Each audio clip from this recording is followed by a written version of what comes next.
US President Donald Trump says that he has agreed to hold talks with Iran's new leadership. Trump made the remarks in an interview with The Atlantic magazine the day after the US and Israel launched coordinated strikes on Iran. Trump says 48 Iranian leaders were killed in the attacks early on Saturday, including Supreme Leader Ayatollah Ali Khamenei. Dozens of bombs were dropped on his compound in Tehran. Trump has said the US is prepared to keep bombing Iran for as long as necessary to achieve his objective, which he describes as, quote, peace throughout the Middle East. Our correspondent in Washington D.C. is Janelle Dumalaon, who joins me now. Janelle, we heard some of Trump's latest remarks there. What else has he been saying? Yes, so very interesting remarks from President Trump there to The Atlantic. Interesting because a day after he said he wanted regime change, now, of course, he wants to speak to the regime. But I suppose that just is where we are at the moment. So he's quoted as saying, they want to talk. I have agreed to talk, so I will be talking to them. They should have done it sooner. Now, what we don't know is the timeline of these talks. How soon are they going to happen? Is it today? Is it tomorrow? The president declined to say. We don't also know what the content of these talks might be.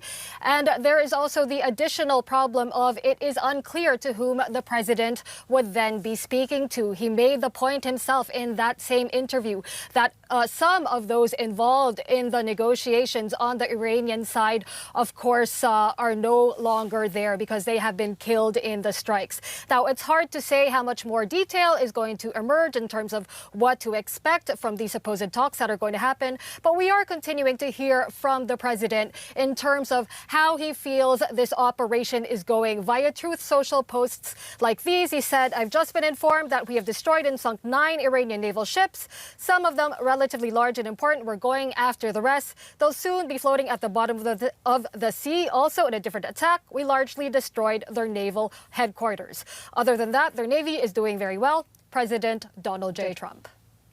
Janelle, as Trump celebrates what he's done so far, or what the military has done so far, do we know any more about the broader US strategy going forward from here?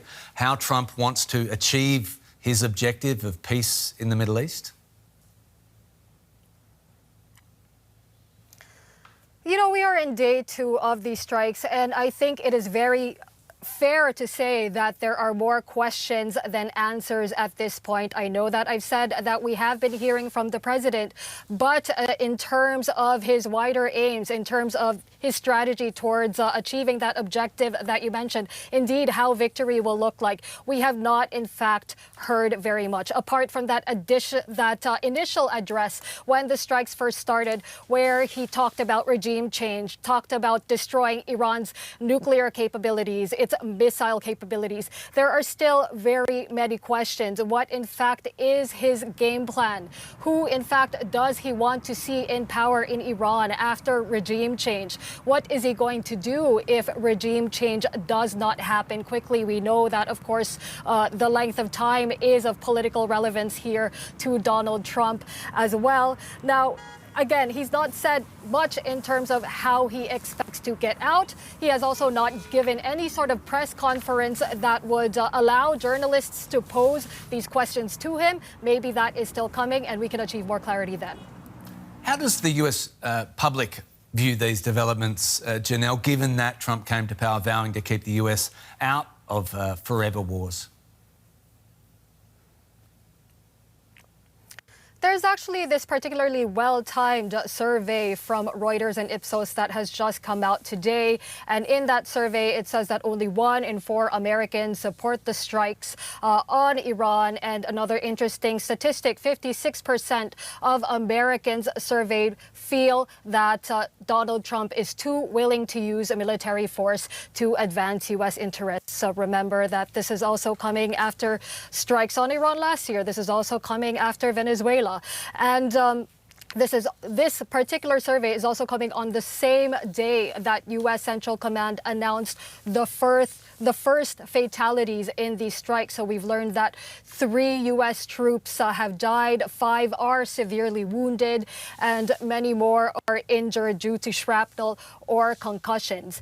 And, Donald Trump did allude to this before. He said that there will be casualties. But of course, the longer this goes on, that number of casualties is expected to rise. And that is something that is definitely going to be weighing on public opinion as Americans weigh the cost of these strikes to themselves and wonder what it is that they are achieving. Janelle, we'll leave it there. DW's Janelle Dumalaon in Washington, D.C. Thanks so much.